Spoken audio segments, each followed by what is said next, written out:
And we are back. It's the Friday Family Film Night podcast. And before we get into it, we'd like to remind everyone to please don't forget to like, share, and follow. That helps us and supports us in doing this thing that we love. And today, we just finished watching Train Dreams, a contender for one of the Best Picture Oscar spots in this upcoming Oscars next month. This is from 2025, is rated PG-13, and has a runtime of 1 hour and 42 minutes. You can currently catch it on Netflix. This comes to us from director Clint Bentley, with writing credits to Chris Bentley, Greg Kwedar, Kwedar.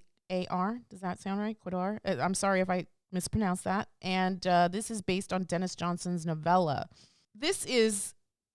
Okay, so before we start, we just finished this a couple of hours ago, and I needed to take a break because this movie wrecked me, but I mean that in the most beloved way. This movie, if you had asked me prior to this what my favorite film of last year was, I probably would have said Bring Her Back, and then going into award season, I probably would have told you Hamnet. However, after watching this hauntingly beautiful picture, I have to tell you, run, don't walk, and absolutely check out Train Dreams. According to IMDb, this is tagged as period drama, psychological drama, and drama. This stars Joel Edgerton as the main character, Robert Grainier, and we go through Robert Grainier's life as a young child into a young adulthood and then into the man that he becomes. Yeah, I'm still at a loss for words because this film is just such a powerful reminder about how even the most simple, unremarkable life has such an impact, and how we're blessed to come into this world and to find love and to find family, whether it's the family that you're born into or make or grow into with your work family and stuff. So, yeah, this was just so... And the Nick Cave song at the end, just, yeah, I understand. I can't... I think as soon as the film ended, I turned to you and I was like, it really pisses me off that this movie isn't getting more heat because... I don't think anybody even... talks most about people it. know this film exists. Yeah. Like, I think... I honestly feel that the first time anybody's heard of this movie was when it was announced as a nominee for Best Picture. I mean, I'd heard about it, and it was on my list to watch because I really like Joel Edgerton. Yeah, Joel Edgerton is always great. And he's always great. He's so he's remarkable in this. And the fact that I don't believe he's nominated for an Oscar is upsetting to me. He gives a very, like, sort of low-key performance. There's a lot he's doing in the silence that he conveys, the emotions, the just sort of like throughout the film, you just can't look away from him. No. And you see he's like a guy who's very reserved. And then when like really emotional stuff happens, it's sort of like he's sort of like a prisoner of those emotions. He can't really let it out. Or he doesn't even know the words to articulate. I mean, he's not like a scholar, right? He's not going to pontificate upon his grief. Right. He's going to carry it and show it in his mannerisms and his performance. It's just haunting and it's beautiful. Like, this is one of those films where, like, at the end, as I'm watching it, I'm like feeling like very powerful, strong emotions resonating within me. And I'm not really understanding why completely, but it's affecting me as I'm watching it. And it's just like, I'm blown away by it. Of all the Oscar movies that we have seen, I haven't seen them all. I haven't seen Hamnet. You saw Hamnet. You said it was beautiful. it was beautiful. But this is the only one that actually made me feel something. This sort of attachment, this sort of empathy, and it's so freaking subtle. Just the way it is, just the way it tells the story. There's a lot of silence. I know that maybe for a lot of people, they may complain that, it's too slow in its pacing and whatnot, but I did not feel that at all. No. Yeah. there isn't a ton of action or like crazy events occurring. There are some dramatic moments, but it's mainly just the story of a man's life from early childhood until he passes away. And the way it's told is just so beautiful, and the way it's shot is so beautiful. The cinematography on this is unreal. The sounds, there isn't like they're not going to overwhelm you with some sort of like overwrought melodramatic score. It's very subtle. I mean, there were parts where it was funny. We're listening to we're watching it, and it has the closed captioning, and it'll say something like, what was it? Suspenseful music. Yeah, playing. and I was like, and is we're that like, really suspenseful? Wait, what? I don't even hear anything. But it was like it all worked, and I mean, especially the way it's shot, and especially Edgerton's face. Oh, you see his joy, you see his sadness, and he's not a man of many words, but the words he says carry impact. The people that he meet, William H. Macy is so just fantastic in it. So good. The line, "My home is wherever I see a smiling face." Oh, yeah. Or "My family is whoever I see smiling." It's beautiful, and except for Kansas. Except for Kansas, is just filled with savage lunatics. And yeah, you just see the passage of time. Also, and the world changing around him. Just the world changing around him. And he's stuck and with frozen in time. And I guess like that you can relate to that. That's probably another reason why it resonates with me, because now I'm getting older and I'm seeing the world change, and I'm seeing it from, that was like another thing, the perspective that you look at. When you're in the forest, you don't really see it that much, but then when you're above it, you see everything, and you see things changing. You see the beauty of it all, and it can be powerful. It can be overwhelming, and the way they just use that as just like this, I guess, like a metaphor for just time and change and the inevitability of everything. It's just, it affects you so much if you let it, like, really think about it. I think maybe, I wonder if somebody younger would be as affected as much as. Well, we're going to find out when we watch it with G again. Yeah. I'm interested to see how the kids would react to this. We didn't watch it with the children. It's tougher to get the kids to watch movies now, in case you haven't figured it out. They're both rotten teenagers. Yeah. So, actor in a leading role. The nominees are Timothée Chalamet, Leonardo DiCaprio, Ethan Hawke, Michael B. Jordan, and Wagner Moura. Who was Ethan Hawke in? Blue Moon. I think it's a Linklater movie. I have not seen Marty Supreme. It's on my list. I did see Leonardo DiCaprio in One Battle After Another. He's good. I don't think he's Joel Edgerton good. No, he's not going to blow you. I mean, and as much as I love Michael B. Jordan, who's doing double duty on that pick, this movie is just, to be able to do what he did with not a ton of dialogue, just his face, the way he looks at things, the way he reacts to stuff, the pauses, the silence, and his yeah, it's just it's incredible. It's amazing. That is a hell of a performance. Yeah. A very minimalist performance, but very powerful. Extremely powerful. Moving. I wept twice. I was trying not to. Yeah. But the house is like full of like teenage girls, and I'm just like, you can't cry in front of strangers. I was. You know what it was, and like it was funny because there's a scene where he's with Ignatius Jack or whatever that guy is, and that was the first time I cried. He has his moment there, and you could see that like the Ignatius Jack is just sort of like, all right, let's skin this thing. Yeah, it's basically sort of like there's a certain thing where you're a man. You don't let it get to you. You move on. Well, even and in it's that sort of scene, like he's like a prisoner of that masculinity where he has to actually say, I'm sorry. Right, I was just gonna say in that scene he's apologizing for his grief, and his display of grief, which is just crazy. Yeah, and Jack isn't like looking at him any less, but you could tell that Jack understands. Like, yeah, he's embarrassed by this. Yeah, and he gives him space. He walks away a bit. He gives him space. The most emotion he gives him is he puts his hand on his shoulder, and then he says, well, let's skin this, because they had just hunted an elk or something. Well, not they. He. Yeah, that's right. That was another thing. I think that actually came up later in the film, because I think I turned to you at one point and I said, it's interesting. He never, for somebody who's like an outdoor frontier kind of dude, he never had a gun, and they kind of addressed that later in the story.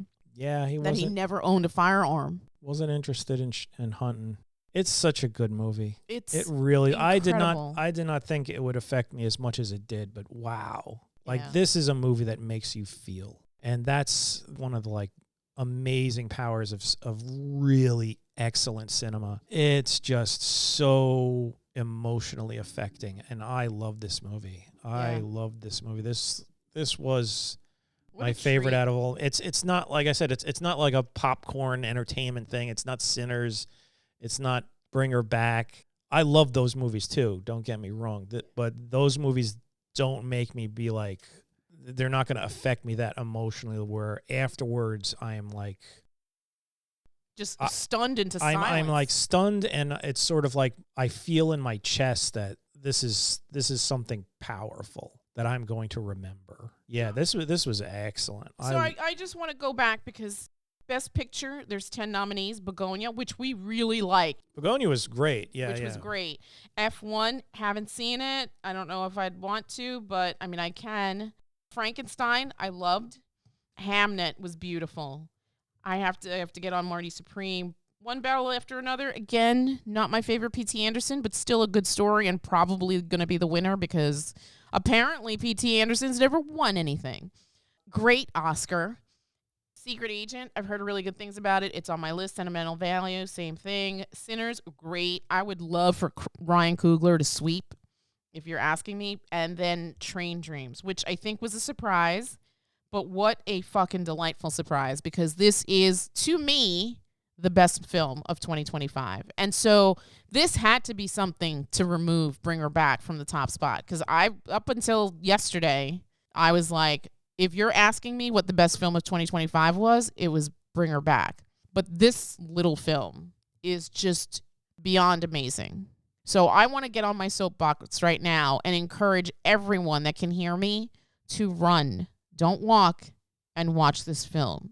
I don't think you'll be disappointed. If you love good stories, if you love beauty and simplicity, if you are at that point in your life where these deeper themes resonate with you, I absolutely encourage you to find this film and watch it. I don't think you'll be disappointed. This is, and again, addressing something that you said, this isn't dialogue heavy. It is not a dialogue heavy film. There's a lot of silences. There's a lot of silence here. There's big narration. Wide shots with the character is small in them. It's just really good, and there's voiceover, excellent narrator. Voiceover. I don't know who the narrator Will was. Patton, I think is his name. Yeah, never heard of him. I think you've seen him. He's one of those guys that's in that thing kind of thing. Yeah, his voice sounded familiar to me. I remember we thought it was Michael Shannon for a bit. There was a point where I was like, is that Michael Shannon? I love that guy too. Just again, really quickly, this Oscar weekend, we're pairing this with One Battle After Another. Funny enough. And this one is nominated for Best Achievement in Cinematography, which I would love for this to win. It was gorgeous. Of another. I mean, there are other, don't get me wrong, I think Sinners is a beautiful film, but if you're asking me, the totality of a frame and a shot, this film is just without equal. I mean, I can't say enough good things about this film. This is also nominated for Best Achievement in Music Written for Motion Pictures. I think when we saw Mianne earlier this week, she told us that only Golden and the Raphael Sadiq song from Sinners is going to be performed.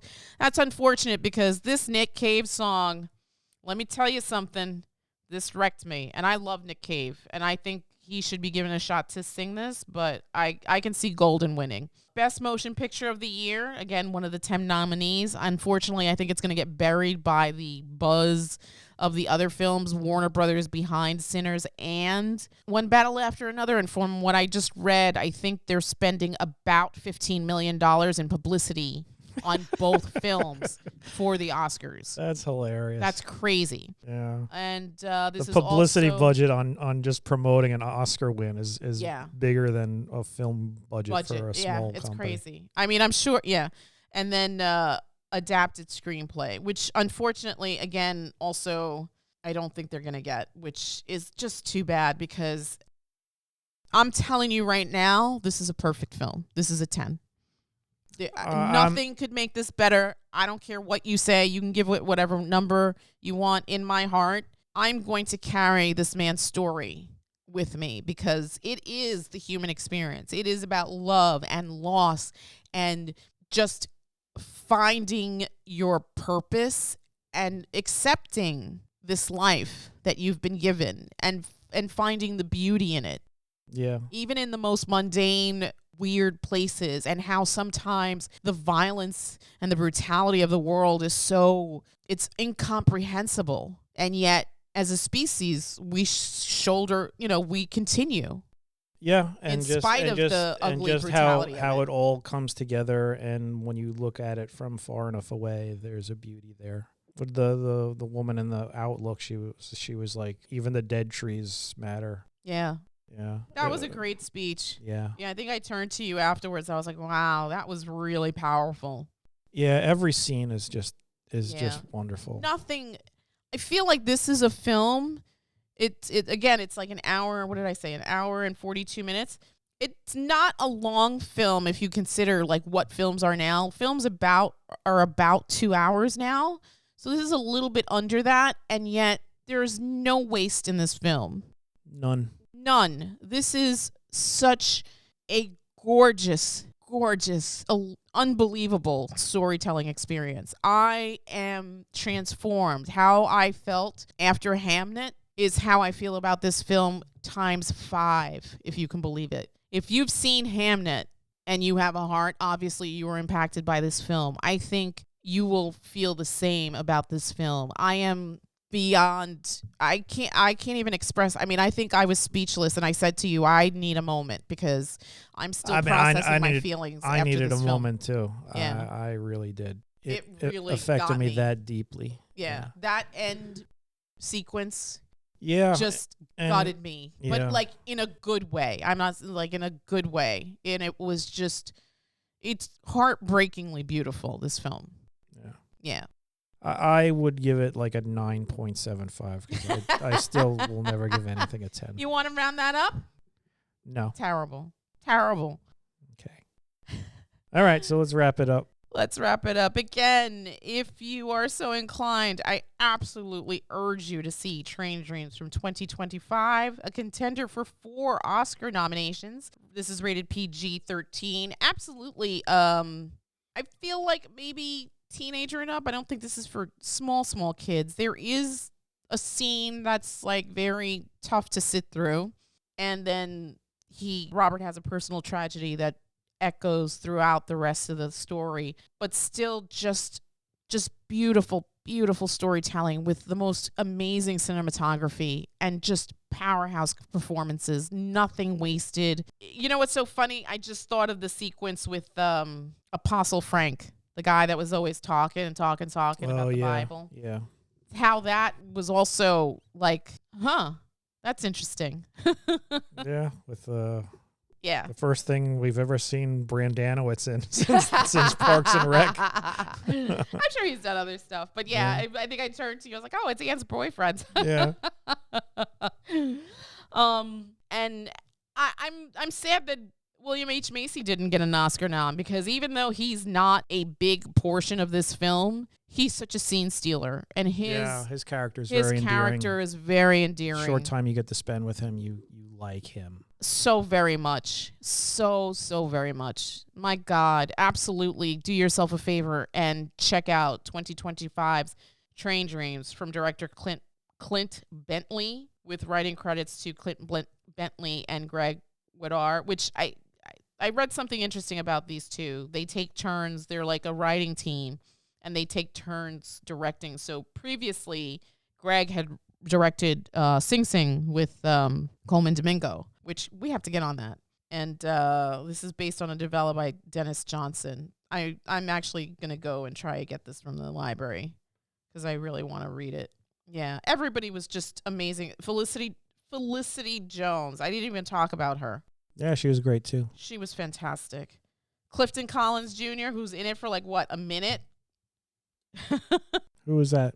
He was the guy that when he was a child, he gave him the boot of water to drink. Oh. He was in Pac Rim. That's right. Yeah. Wow. Yeah. That guy, he was in it for a split second. Literally a minute. Yeah. All right. I don't want to give too much, but yeah, just please, absolutely support good filmmaking and good filmmakers and excellent stories. You will not be disappointed. And again, before we wrap up, please don't forget to like, share, and follow, and we'll see you soon with another review. Good night. Good night.